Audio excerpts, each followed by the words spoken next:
Well,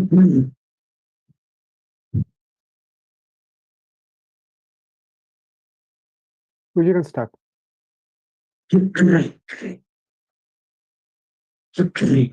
श्रुतिस्मृतिपुराणानाम् आलयम् करुणालयम् Namami भगवत्पाद शङ्करम् लोकशङ्करम् सदाशिवसमारम्भाम् शङ्कराचार्यमध्यमाम् अस्मदाचार्यपर्यन्ताम् वन्दे गुरुपरम्पराम् वसुदेवसुतम् देवम् कंसचाणूरमर्दनम् देवकी परमानन्दम् कृष्णम् वन्दे जगद्गुरुम्.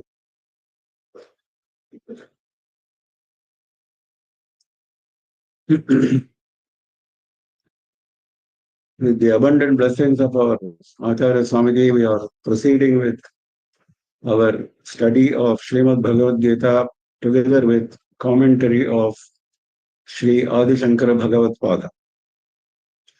We have just completed chapter 13, Kshetrajna Vibhaga Yoga, where we studied the apparent difference between Kshetra and Kshetrajna.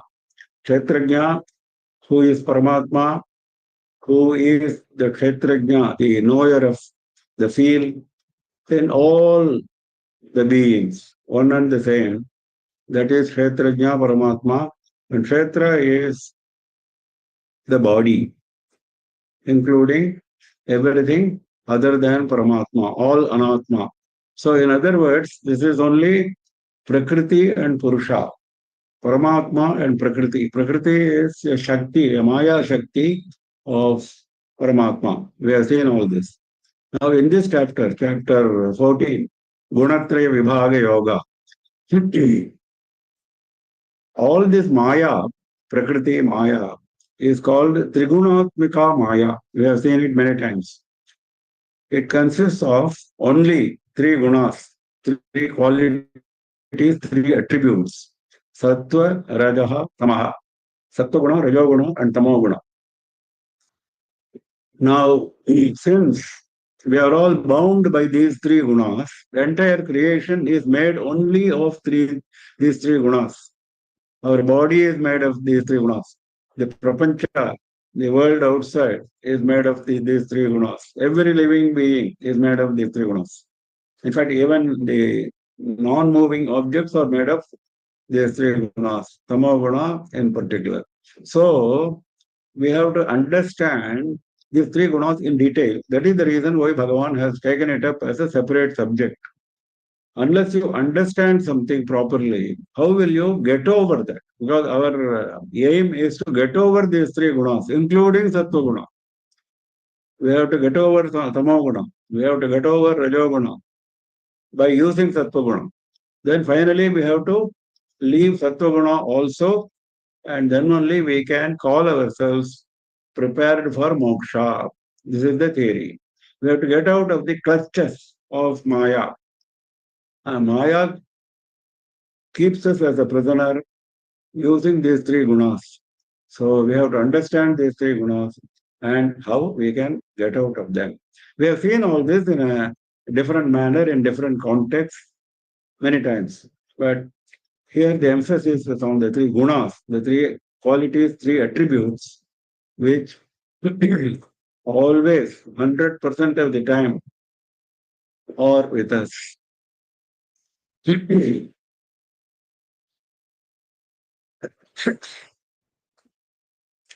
So we start.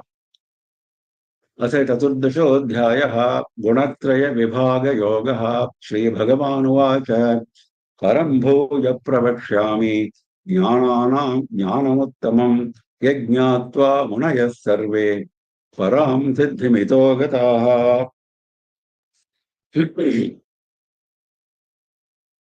Bhagavan starts like this.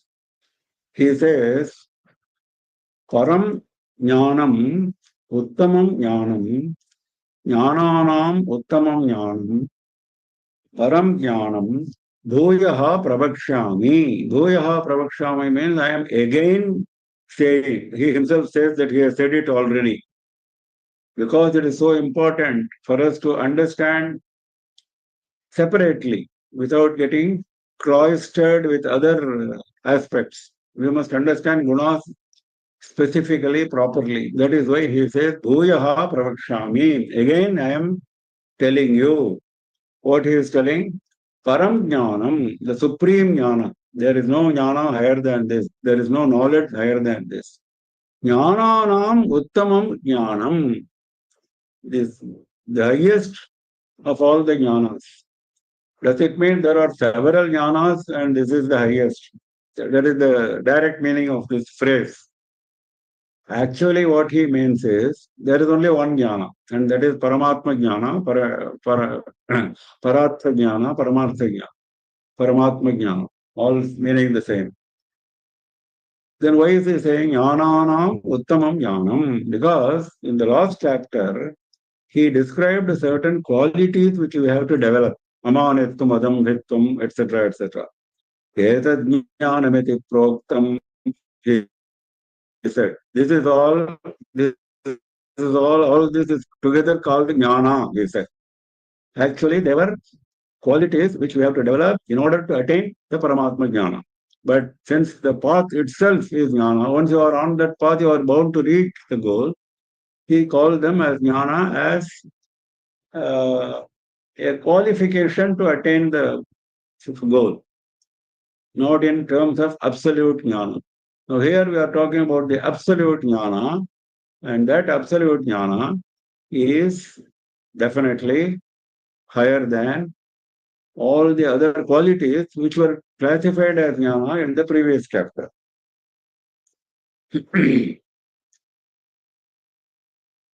Satya param paravastu vishayatvat, because it is talking about the highest Paramatma, it is called param. Jnananam iti na amanitvanadinam. Though they were all classified as jnana, actually what he is referring here, according to Shankara, though that is also a reference, according to Shankara, he says not only that, there is another reference which he has in mind. What is that? Yajnadijnaya vastu vishayanam. Because Veda, when it talks about various rituals, yajna, etc., to be performed by us, they are also referred to as jnana in some context or the other. Even the rituals are referred to as jnana, though they are not jnana. They will become jnana only if you seek jnana. If you seek swarga by performing, this we have seen, if you seek swarga by performing yajna, that is not going to get you anywhere close to jnana. So he says, yajnadi jnaya vastu vishayanam iti tani na mokshaya. They will not lead to moksha. Idam tu mokshaya iti. Whereas this is going to lead you to moksha. Shrodra buddhi utpadanartham. In order to attract the attention of the listener, he is saying param uttamam, etc. Shankara is saying all this.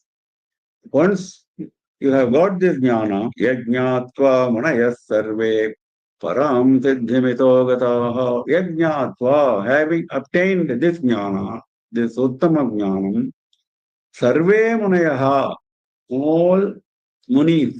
Who is muni? Muni is mananashila, not one who goes to the forest and engages himself in tapas. Yes, he is a muni. But we can also be munis sitting at our homes once we adopt the same practice of meditation. Manana Shila. Manana is meditation. We have seen before. Shravanam, Mananam, Nididhyasam. So, till it has become our second nature, till it has we have reached the state of Nididhyasam, we have to continue with Mananam.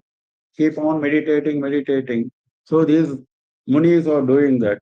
In fact, Shankara described the sannyasinaha mananashila, having abandoned everything. Sannyasina does not necessarily mean those who are in the sannyasa ashrama. Yes, they are. But other than that, even a grihastha will become a sannyasi. This has been explained earlier also, by abandoning all attachment to worldly matters and concentrating on meditating on Paramatma. So he will also join the category of Muni.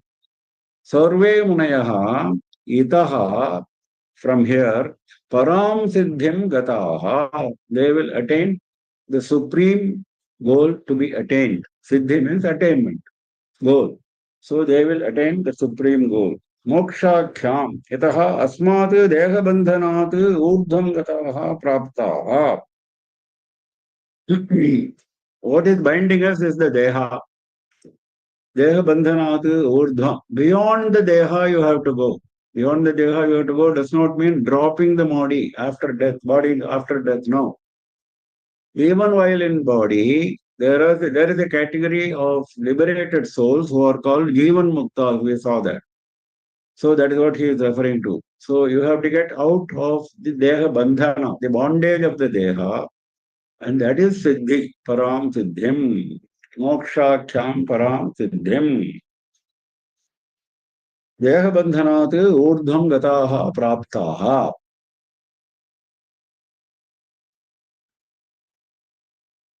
परं भूय प्रवक्ष्यामि ज्ञानानां ज्ञानमुत्तमं यज्ञात्वा मुनयः सर्वे परां सिद्धिमितो गताः इदं ज्ञानमुपाश्रित्य मम साधर्म्यमागताः सर्गेऽपि नोपजायन्ते प्रलयेन व्यथन्ति च. Siddhi is a term which is used for many other attainments in Puranas and Shastras.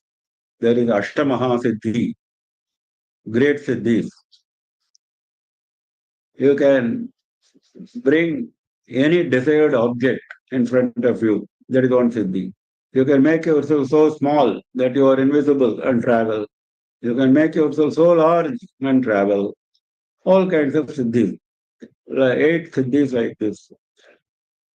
There are many Siddhis. 8 are classified as Mahasiddhis. Are we talking about them? Definitely no. They are all an impediment to this Siddhi.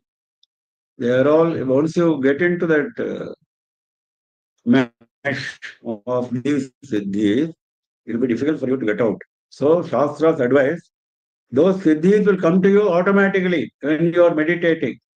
In fact, Patanjali says, if you have been sticking to the path of truth, only truth, whatever you say will become true. If you say somebody will get this particular position tomorrow, he will get it. Somebody will die tomorrow, he will die. Whatever you say will become true. Patanjali says this about truth, about ahimsa. You know what he says? If you have been practicing ahimsa for a long time, even wild animals who are inimical to each other will practice ahimsa in your presence. That is why if you read Puranas and Itihasas, when rishis' ashramas are described, Valmiki and other rishis, Vasishtha and other rishis, Agastya particularly has been mentioned in Ramayana. When Rama was nearing Agastya's ashrama, he found opposed nature animals who are bent upon killing each other. They were all there at peace with each other in front of the ashram. That is the greatness, the glory of the saint practicing ahimsa. So this is what Patanjali has said in his Yoga Sutra. So we are not talking about those kinds of siddhis. We are talking about the highest siddhi, moksha, which is non-return to this empirical world. So that he is making it clear. Once you have got this jnana, you will reach there. So you have to make the goal attractive. So he is saying that in clear terms. Idam jnanam upashritya mama sadharmyam agataha. Idam jnanam upashritya. Once you have attained this particular jnana, mama sadharmyam agataha. You will reach my sadharmyam. What is sadharmyam? Sadharmyam means sameness, equal status. In other words, that is moksha. Equal status as Paramatma, joining with him inseparably is sadharmyam, that is moksha. Mama sadharmyam agataha, mat swarupatam agataha. Sargepi no, he is making it even more clear. Sargepi nopajayante. Sarga is srishti. when the entire creation is starting point of creation is called Sarga. When we have seen that process, Mahat, Ahankara, etc., then Hiranyagarbha, Brahma is born. From Brahma, all creation starts. That process. That is after Pralaya, after complete dissolution, first time when creation starts, that is called Sarga. Sarge api, even during the creation, start of creation, when no being will be exempted, every being will get created in some form or the other, depending on his karma load. He will be born as a deva, he will be born as a human being, he will be born as an asura, he will be born as an animal, a worm, whatever. But he will definitely be born. So that is, he says, Sarge api na upajayante, they will not be born. Even during that time when entire creation starts. Okay. And he is making it even more clear. Pralaye na vyathanti cha. Pralaye, when the entire creation gets dissolved, we normally say destruction. Actually, it is dissolution because pralaya, laya means dissolution. What is laya? Laya is merger. Laya is not destruction. Laya is not becoming non-entity. No. Laya is merger. If two objects merge with each other, that is laya. So this is because it is Vishesha laya, it's called the pralaya. Because every object gets dissolved with Paramatma. In fact, all living beings become sukshma, a subtle form. They all reside in the Paramatma's kutshi, in his belly. This is what Shastra says. So they don't die in that sense. Yes, they all leave their body, they undergo death of their bodies, but in subtle form, they are all there. That is pralaya. So in that condition also, they do not come to any grief, na vyathanti, no vyatha, no grief, no misery. Because this is a miserable process, isn't it? Leaving the body and then becoming a subtle form and then waiting for crores of years to be born again. So is it not a miserable process? This miserable process is not there for them because they have attained my sadharmya, my same position. Idam jnanamupashritya mama sadharmyam agataha sargepi nopajayante pralayena vyathanti cha mama yonirmahad brahma tasmin garbham dadhamyaham sambhavas sarvabhutanam tato bhavati bharata.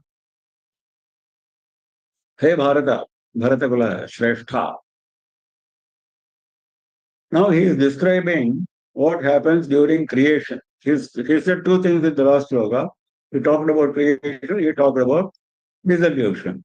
Now he is talking further about creation, how this creation process happens. This has been explained earlier in a different context. Now he is explaining in a different manner. He wants to make it absolutely clear how this creation happens. Mama yonihi mahad brahma tasmin garbham dadhamyaham.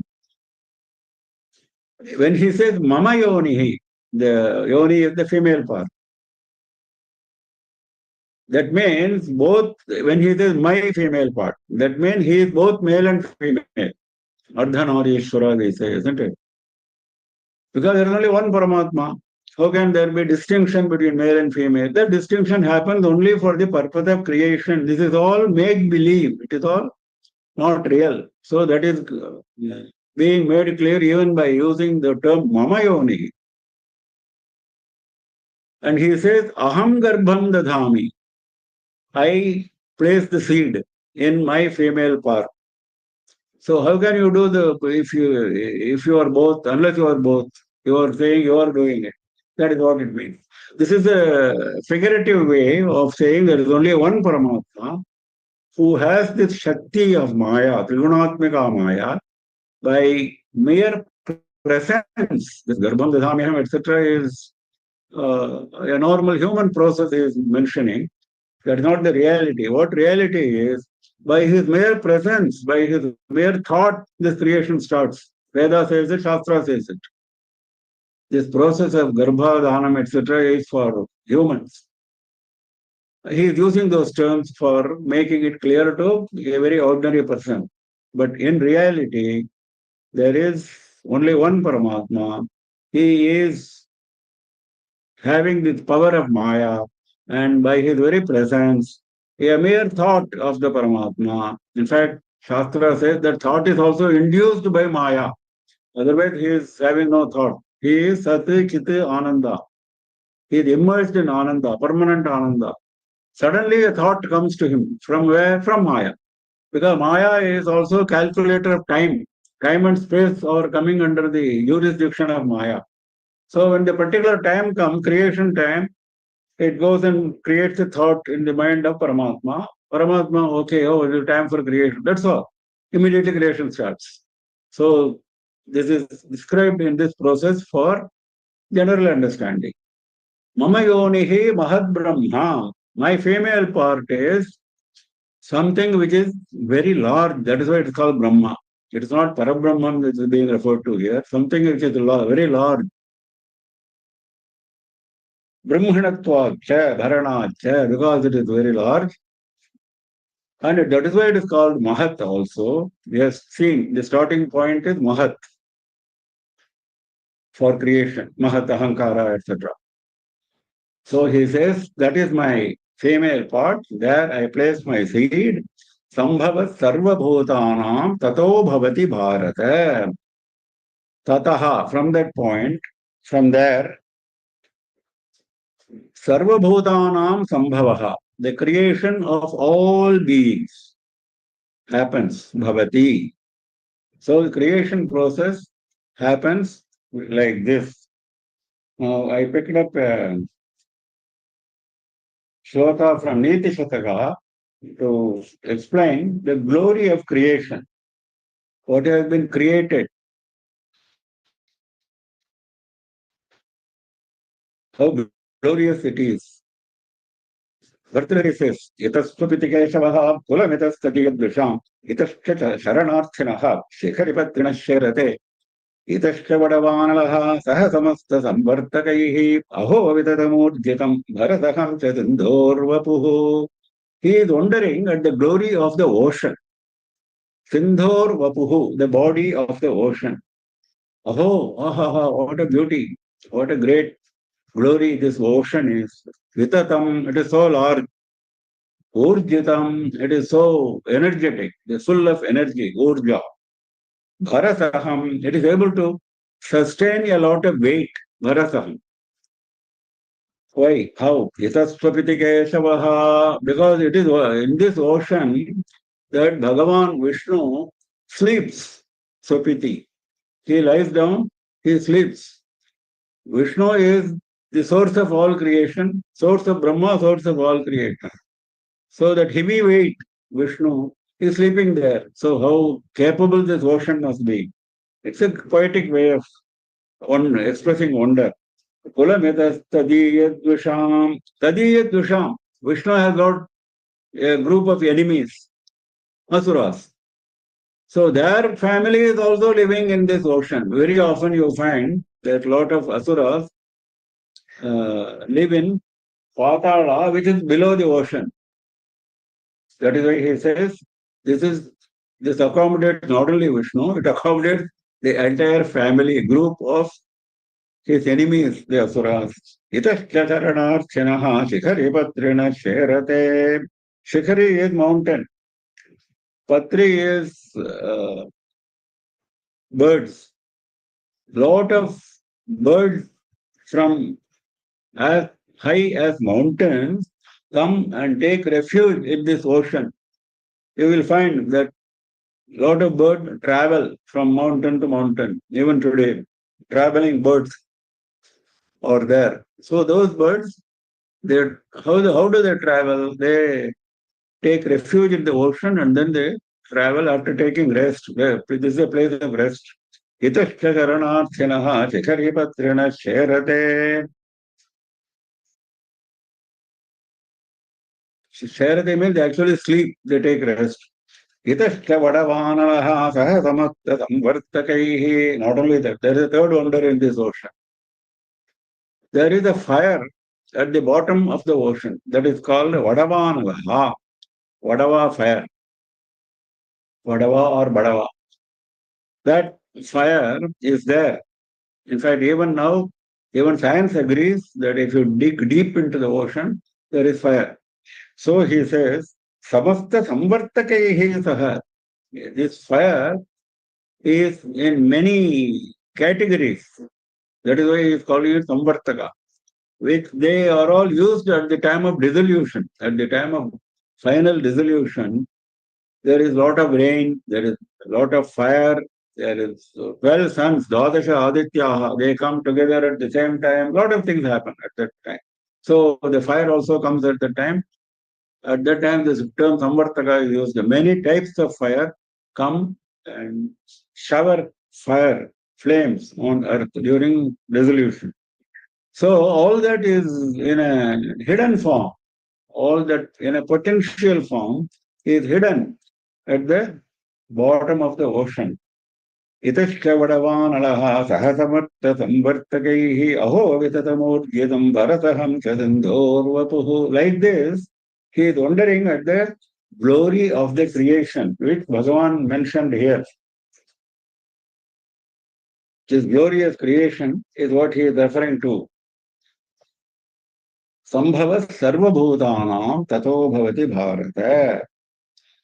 मम योनिर्महद्ब्रह्म तस्मिन् गर्भं दधाम्यहं सम्भवः सर्वभूतानां ततो भवति भारत सर्वयोनिषु कौन्तेय मूर्तयः सम्भवन्ति याः तासां ब्रह्म महद्योनिः अहं बीजप्रदः. In fact, he is making it even more clear in the next shloka.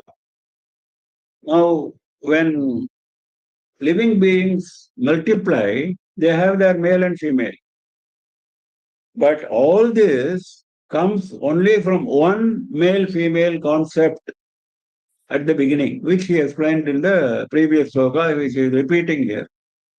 Sarvayonishu kaunteya. Sarvayonishu yaha murtayaha sambhavanti. Murtayaha, bodies. Bodies of animals, bodies of devas, bodies of humans, bodies of asuras. They are all murtayaha. So, yaha murtayaha sambhavanti, whichever bodies are born in their respective females, sarvayonishu, tasam brahma mahadyonihi. All this comes from that mahadyoni which I mentioned in the previous sloka, starting with mahat, which is also called Brahma because of the hugeness.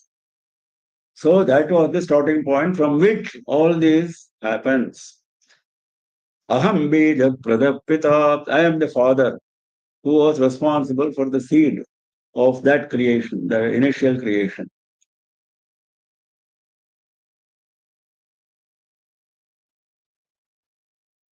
Deva, Pitru, Manushya, Pasu, Mrigadishu,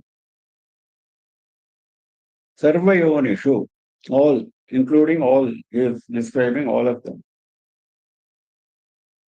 Sattvam rajastamiti gunaha prakriti sambhavaha nibadhanti mahabaho dehi dehi namavyayan. Now he is coming to the subject of this. That was an introduction, how this creation happens, how we all got created. Now he is coming to our present subject of the three gunas. Prakriti sambhavaha, they are all born out of Maya Shakti, Trigunatmika Maya. Gunaha yati paribhashikaha shabdaha. It is a technical term. This is not to be confused with, Shankara is making it clear. It is a technical term in this chapter, in this context. It is not to be confused with the guna of an object which we use in everyday world. The chair is heavy. The cotton is light. So these heavy, light are gunas attached to that particular object. Cotton will never become heavy. The chair will never become light. So lightness, heaviness, white color, black color. These are all attached to objects, all objects. We are not talking about those gunas. He is making it clear.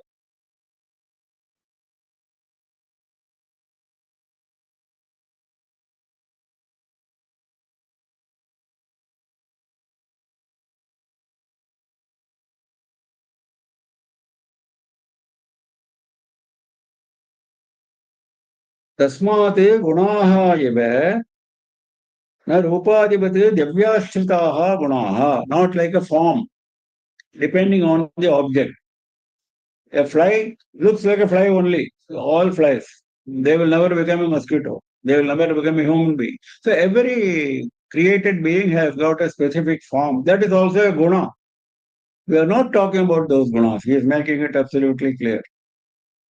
तस्मात् गुणाः इव नित्यपरतन्त्राः क्षेत्रज्ञं प्रति अविद्यात्मकत्वात् क्षेत्रज्ञं निबध्नन्ति इव. What is that?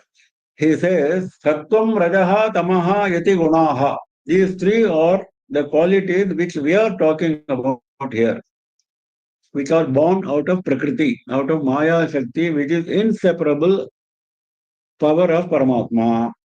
Now, what is these three gunas? He is going to explain in great detail in the next slokas.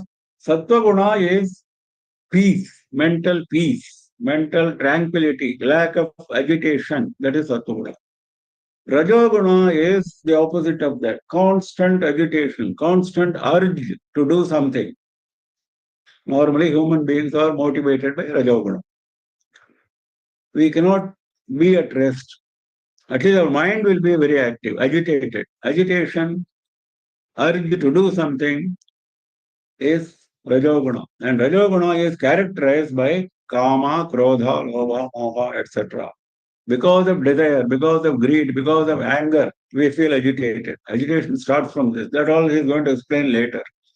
Tamaguna is violence or sleep, mostly sleep. Tama is darkness. You know you have to do something, some action is awaited, but you don't want to do. You start sleeping. That is Tamaguna. We all go through that process every now and then. So, these are the three gunas in which we find ourselves. There is no fourth guna in which a living being will find itself. These are the three gunas. You will be either in Sattva guna, you will be either in Rajo guna, or you will be in Tamo guna. You will move from guna to guna in a second, in a very short time, but you will be in a particular guna. That is what he is saying. Nibadhranti mahabaho dehe dehinam avyayam. Dehi is Kshetrajna, the Atma.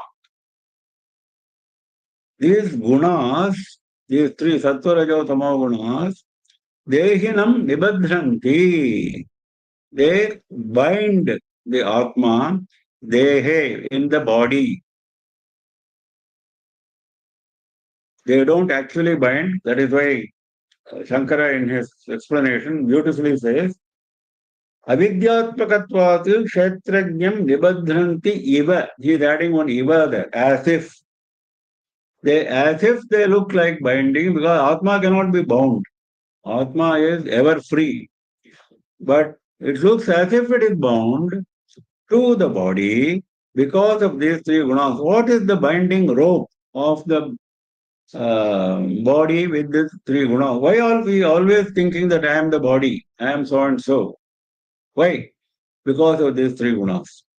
Nibadhanti mahabaho dehe dehinam avyayam dehinam. That means Atma, which never undergoes any change. Actually, Vyaya is expenditure. That means reduction. There is no reduction in Atma. Atma is ever the same. Whereas body undergoes reduction. Body, the moment it is born, it goes through several stages, isn't it? First it grows. Then in middle age, it starts declining. And old age, the decline is much faster. Finally, it disappears. So this process of growth and decline is only for the body. is not for Atma. So Atma never undergoes any vikara, any vyaya. So he is avyaya. So that kind of Atma, who is avyaya in by nature, is appearing to be bound to this deha, which is vyayashila, which is given to vikarashila, which is given to all these transformations. But we are confusing one with the other because of these three gunas. That is why nibadhanti iva. That iva is important, he says, Shankara says clearly, when he is answering the objections of the opposite side. Opposite side is objecting, Arey, how can it be bound? Then Atma is not free. So he is saying, no, it means this is like this, it's only an appearance.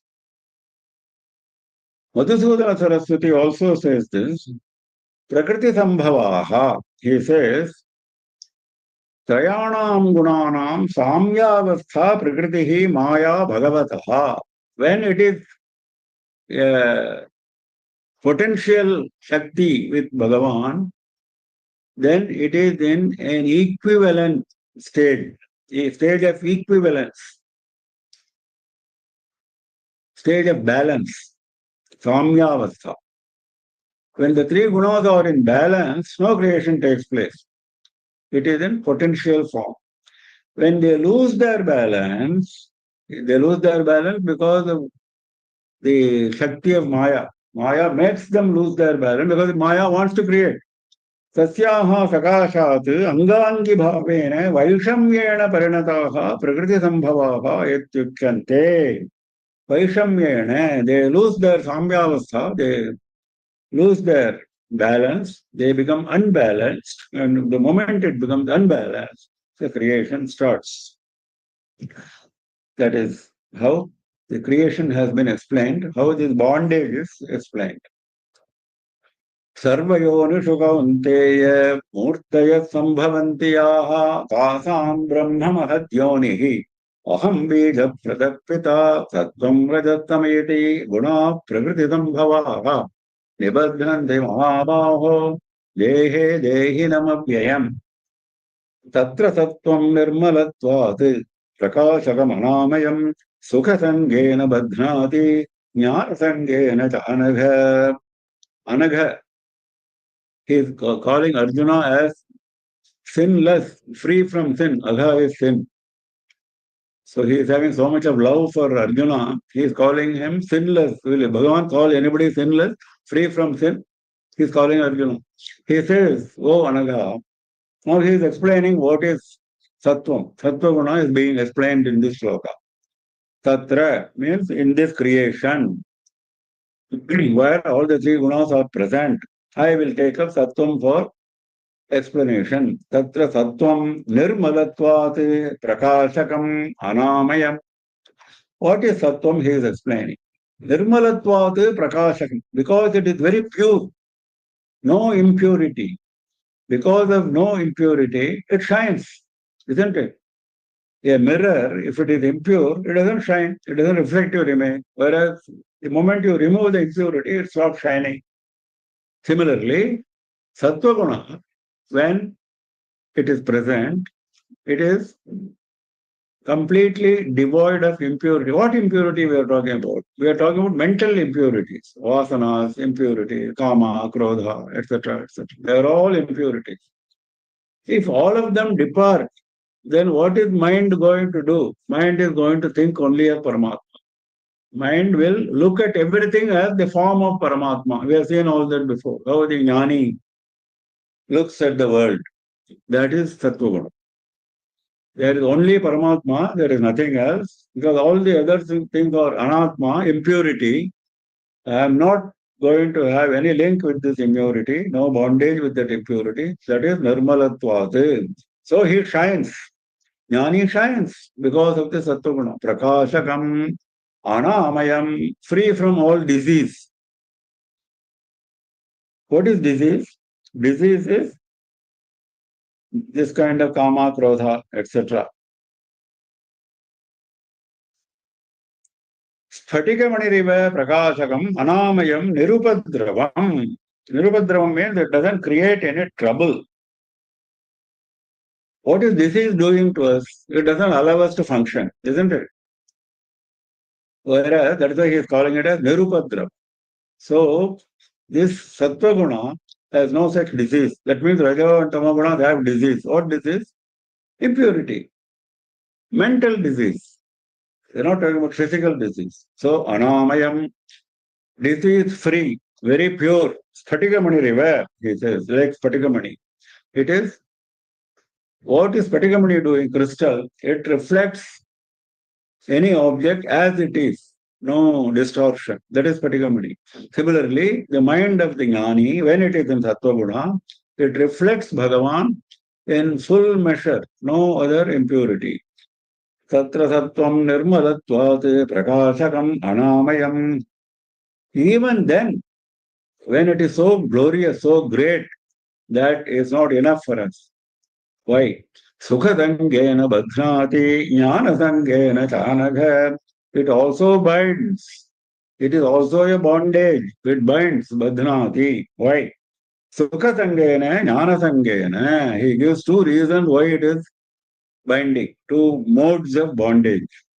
Sukhasangena, by attachment with pleasure.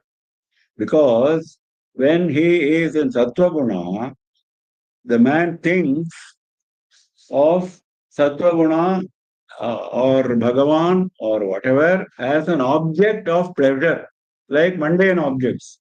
Why our mind runs after objects? Because it runs after pleasure, isn't it? Same way, Bhagavan is also an object. It gives me pleasure, even during meditation. Even during meditation, it gives pleasure. So that pleasure is coming out of an external object. That is the feeling. That feeling is no good. You have to know that it is not an external object, that is your own personality. So it is a bondage. As long as you think like that, it is Sukha Sangena Badhnati, Jnana Sangena Cha Anagha, Jnana Sangena. Then one bondage was the feeling of pleasure. Second bondage is the knowledge of that. Yes, once I come out of this, I will not continue with this pleasure. What happens whenever we enjoy mundane pleasures? You take a sweet and taste it. You know, because of this sweet taste, as long as it remains in my mouth, I am feeling that pleasure. The object gives me pleasure.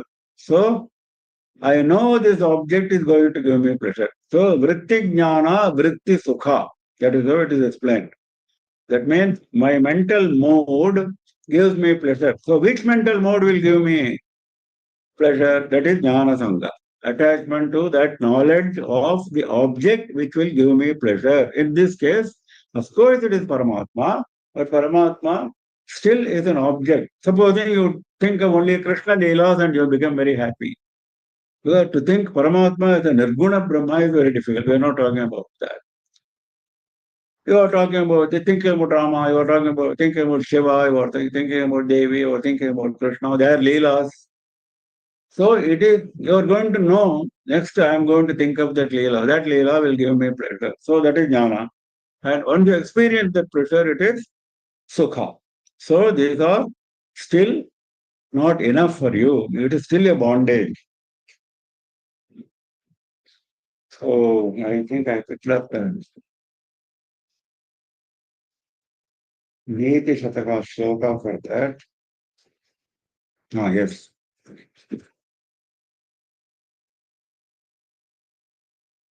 To get out of this bondage, you have to develop some qualities which Bhagavan is going to describe also, but in brief. But here, Bhartrahari explains in detail.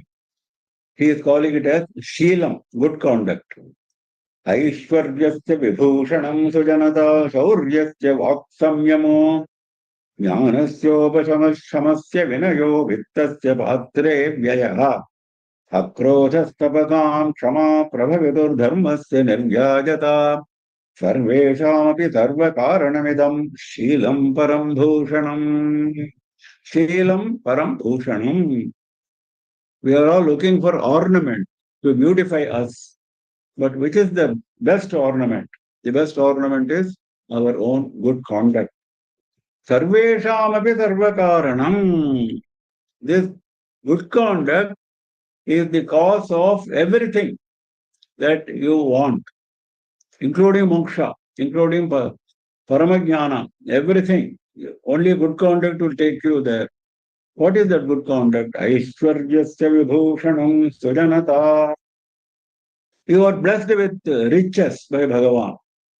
What is your behavior? You start thinking, I am very rich. That fellow is very poor. That is not sujanata. Saujanya bhava. Being at ease with everyone. Not becoming puffed up because of your richness.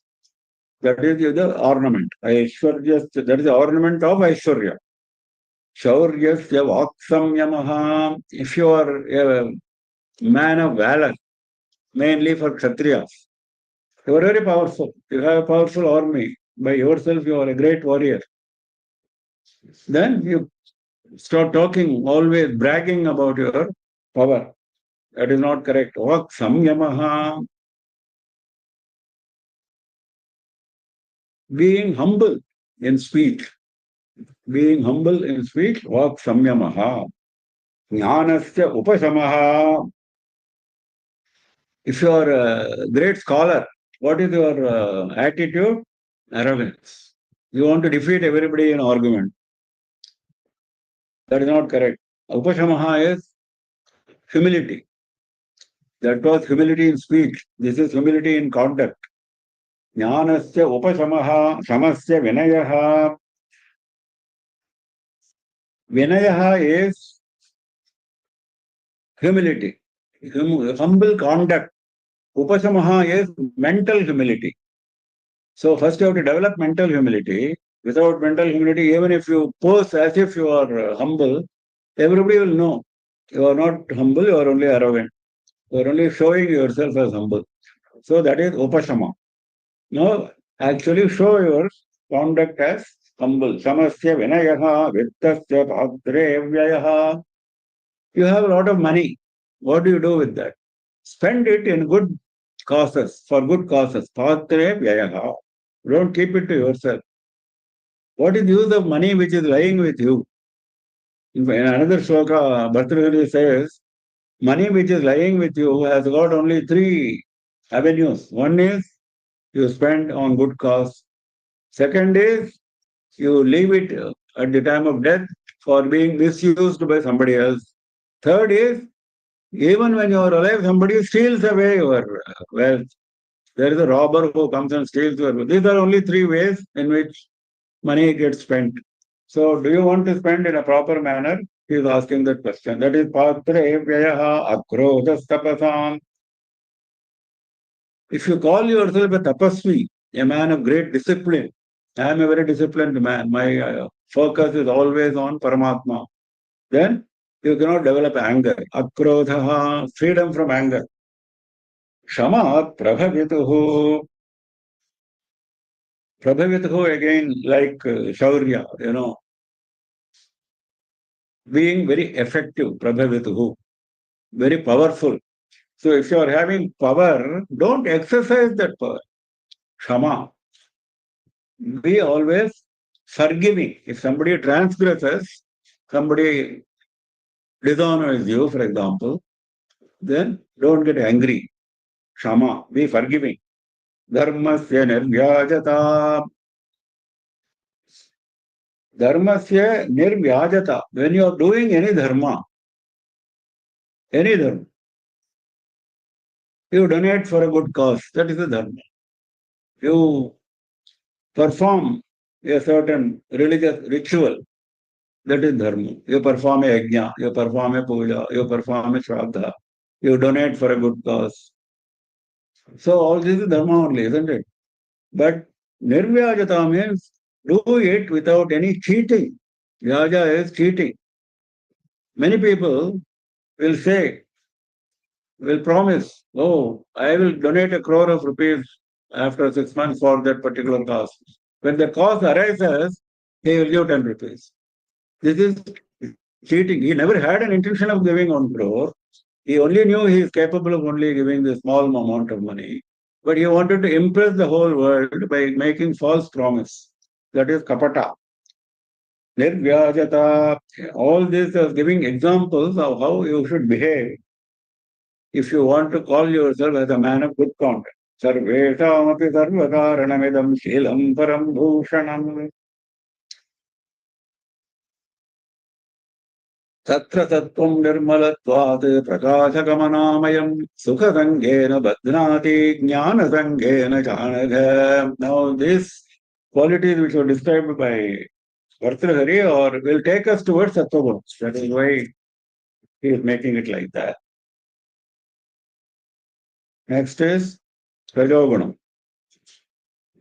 Rajoragatmakam vidhi trishna samudbhavam tannibadhnati kaunteye karma sangena dehinam. What is Rajoguna? Rajoguna is fully made of raga, attachment. He has made it absolutely, he has analyzed it so beautifully because raga, attachment, is the cause of all following qualities like kama, krodha, lobha, moha, etc. All those 6 qualities which we detest. What is the source of that? Raga. Raga means attachment. So he says, whenever you feel any attachment, which gives rise to desire, anger, greed, etc., then you can be sure that you are in Rajoguna mode. These are all mental modes of the mind. Sattva-guna, Rajoguna, and Tamoguna.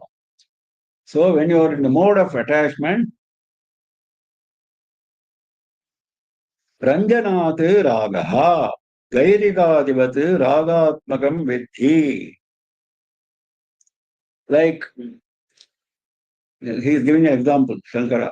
Like clothes are dipped in dye for dyeing. You want a cloth to get a red dye, red color, you dip it in red dye, like that. So the cloth gets attached to the dye and it becomes red color. Similarly, your mind gets attached to something and the entire mind is occupied by that, like the cloth has become red color. So he is giving that example. So that is Ranjanat Ragaha, because it gets attached so fully, so completely. That is why it is Raga. Rajo Ragatmakam Vidhi Trishna Sangha Samudbhavam. How it happens?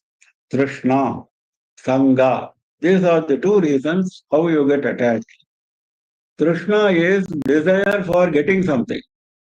Sangha is having got something, getting attached to that.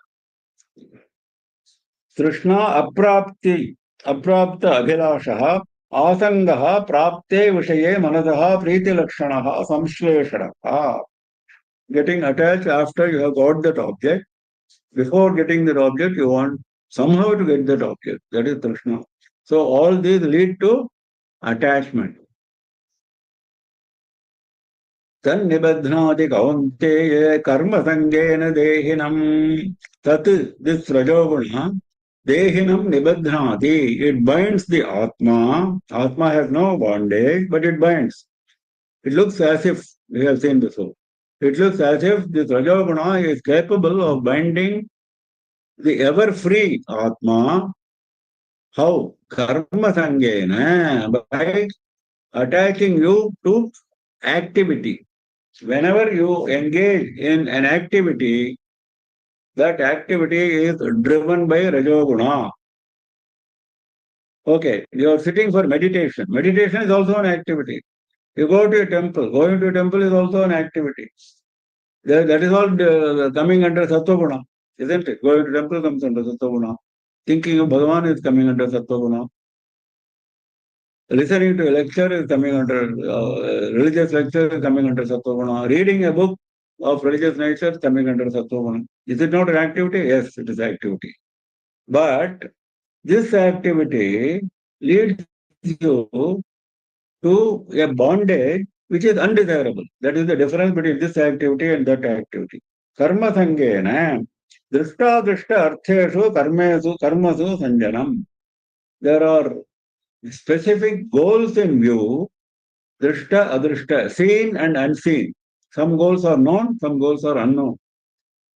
But this mind gets attached to those goals, and so you're passionate. Rajoguna is actually passion, is marked by passion. Somehow I must get it. So that somehow attitude is passion. That passion is karma sangha. He is not talking about karma sangha which happens during sattva. He is not talking about that. That is the characteristic of rajoguna. There is a subhashita which I picked up. Let me just find out. Yeah. अपथे पदमर्पयन्ति हि श्रुतवन्तोऽपि रजोनिमीलिताः. There's a subhashita. He says, रजोनिमीलिताः श्रुतवन्तः अपि अपथे padam arpayanti. Rajonimelitaha, those who are blinded by Rajoguna. Rajoguna makes you blind. Makes you blind means what? You are blind to good things. You are driven by the desire to attain that object. That is Rajonimelitaha. Shrutavantaha api, even though you are knowledgeable, you are a scholar. But at that moment, all your scholarship, all your knowledge vanishes. Apathe padam arpayanti. They set their foot on a track which should not be trodden. Apathe. That is the wrong track. On the wrong track, you set your foot. That is the characteristic of Rajoguna. That is why we are talking about Ragatmakam Vidhi. रजोरागात्मकं विद्धि तृष्णासङ्गसमुद्भवं तन्निबध्नाति कौन्तेय कर्मसङ्गेन देहिनं तमस्त्वज्ञानजं विद्धि मोहनं सर्वदेहिनां प्रमादालस्य निद्राभिः तन्निबध्नाति Bharat. Now we have to talk about tamoguna. Tamastu ajnanajam viddhi. On the two means on the other hand. On the other hand, no viddhi. That Tamoguna is born of ajnana. Now, what does this mean? In fact, all the gunas are born of ajnana only, isn't it? Because if you are in sattva-guna also, if Bhagavan is not satisfied, he said you have to get out of sattva-guna, you have to become gunatita, beyond the three gunas. Then only you are eligible for moksha. So anything which is making you ineligible for moksha is ajnana. Anything which makes you eligible for moksha is jnana. So all the three gunas are connected with ajnana. But he is specifically saying, tamastu ajnanajam viddhi. Tamoguna is born out of ajnana. Why? Mohanam mohakaram avivekakaram sarvadehinam sarvesham dehavatam. He is giving the reason. Sarvadehinam mohanam. It deludes you. Moha is delusion. What is delusion? When there is no water in a desert, you think there is water and you run after that water. Isn't it? That is delusion. What is not present, you think it is present. That is delusion. So, or what is a good object, you construe it as a bad object. What is a bad object, you construe it as a good object. That is, you get confused between good and bad. You confuse between existing and non-existing, like that water in the desert. This is all delusion. Now, all this, sarvadehina, all people, no, all living beings, nobody is exempt from this. When they get deluded, you understand. The moment delusion comes, you understand that he is in the grip of tamoguna, which is born out of ajnana. What is that ajnana? Ajnana is mistaking one for the other, isn't it? It is ajnana. We are mistaking that the world is real. We are mistaking the body is real. That is all ajnana. So in that process, we get deluded. So that delusion leads you to tamoguna. Now, what is tamoguna's characteristic? He is describing in detail. Pramada alasya nidrabihi tan nibadhnati bharata. That tamoguna, nibadhnati, it binds that atma through three ways, three modes. Pramada, alasya, nidra. We have to understand these three gunas. Pramada means negligence, failure to do something which is right. I have to go to office at 10 o'clock. I never go to office at 10 o'clock. I always go at 10:05. It is pramada. It is negligence. We know very well that we have to do. We know very well this is dharma. We know very well when Sandhya Vandanam is to be performed, how it is to be performed. But we don't want to perform. That is pramada, pure negligence. Knowing very well and having all the facilities to do that, all the abilities to do that dharma, you don't want to do that dharma just out of negligence. That is pramada. That is because of tamoguna. Because tamoguna has come, because of delusion. Mind is deluded. No, take it, doesn't matter. What does it matter? So that attitude is pramada, negligence. Alasya, the pramada leads to alasya. Alasya means laziness. First was negligence. Second is laziness. Third is nidra, sleeping. Laziness will lead you to sleep. So this is one after the other. You start with negligence, you become lazy, and then you start sleeping. Sleeping means not doing what you should do and spending your time, not necessarily actual sleep. Actual sleep is also included, but spending time on mental delusion, daydreaming. So that is also nidra. So that is how this यद्यपि गुणाः प्रकृतिसम्भवाः इति त्रयाणां गुणानां प्रकृतिजन्यत्वस्य तुल्यत्वं तथापि तमस्तु अज्ञानस्वभाव अव्यभिचारात् अज्ञानत्वविशेषणविशिष्टम् because ajnana is specifically marked here in clear terms. That is why Bhagavan saying this is born out of ajnana. Not that the other qualities, sattva-guna or rajoguna, are not born away. They are all born away jnana only because it is here specifically marked. प्रमादः वस्तु विवेक असामर्थ्यम सत्वकार्य प्रकाश विरोधी. What is negligence? Inability to understand that this is the right thing to do at this particular time for me, and it deviates you from sattva-guna. Alatyam pravritti asamarthyam rajaha karya pravritti virodhi. So that was the mental problem. The second is problem of action.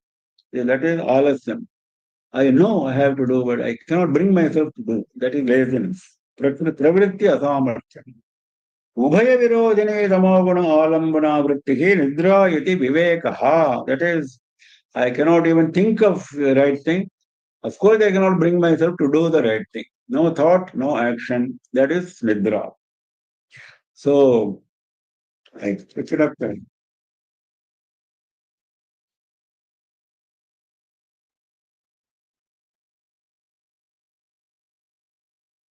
नीतिशतकश्लोकः कृमिकुलचितं लालाक्लिन्नं विगन्धि जुगुप्सितं निरुपमरथप्रीत्या साधन् नरास्ति निरामिषं सुरपतिमपि स्वपार्श्वस्थं विलोक्य न शङ्कते गणयति न हित्सुद्रो जन्तुः परिग्रहपल्युताम्. He is talking about a dog. Dog is eating a bone with no flesh, niramisham. It is thinking there is some taste in that bone. Narasti, human bone. Krimikulachitam, it is infected by worms. Lala, klinnam, it is in a very dilapidated condition. Vigandhi, jugupsitam, very distasteful. Bad smell is coming. And still, Surapatimapi parshvastham vilokya na sankate. This dog eating this bone, next to it, Devendra is standing, Surapati. This dog is so bent upon. Look at the way our human mind operates and how the poet explains it by giving this example. Devendra is standing by his side. This dog is it doesn't care for Devendra. न शङ्कते गणयति न हि क्षुद्रो गन्तुः परिग्रह फल्गुताम्. What I am doing, parigraha bhavata. What is in my hand, what I am doing, it doesn't bother about it. How kshudram, how detestable, how inferior is this? It doesn't bother about it. Whereas Devendra is standing by my side, he doesn't want to drop this bone and go to Devendra and beg for mercy, beg for knowledge. Devendra is there to give you knowledge, to give you mercy. It doesn't do that. It is busy eating this bone. Though there is no flesh, niramisha. That is the human mind, that we go after insubstantial. Niramasham is insubstantial for us. Insubstantial objects for temporary pleasure, when permanent happiness is awaiting us, next to us. In fact, our own body is there. Like Devendra standing next to that dog. Permanent happiness is there right inside our body, but we don't care for it. We go for temporary pleasure. That is what the poet teaches us. तमस्त्वज्ञानजं विद्धि मोहनं सर्वदेहिनां प्रमादालस्य निद्रादिस्तन्निबध्नाति Bharat. We stop for today. We have already exceeded our time. Any questions? Those who have questions, please unmute yourself, turn on your video and ask questions. Any questions, anybody? Any questions? Shri Guru Pranama. Just one first Niti Shatkam shloka which we have mentioned in the lecture. I was not able to get the real meaning and what the purpose of the shloka. Which one? The first Which shloka? The first Niti Shatkam shloka. First in this lecture. Yes, in this lecture.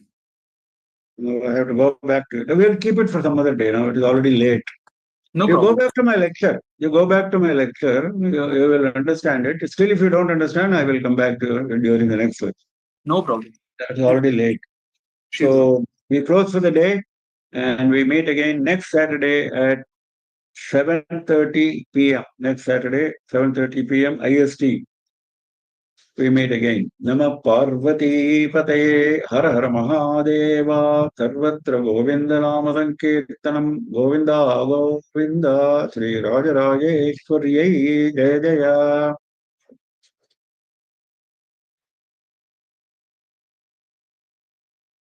Thank you, Guruji. Thank you. Har Har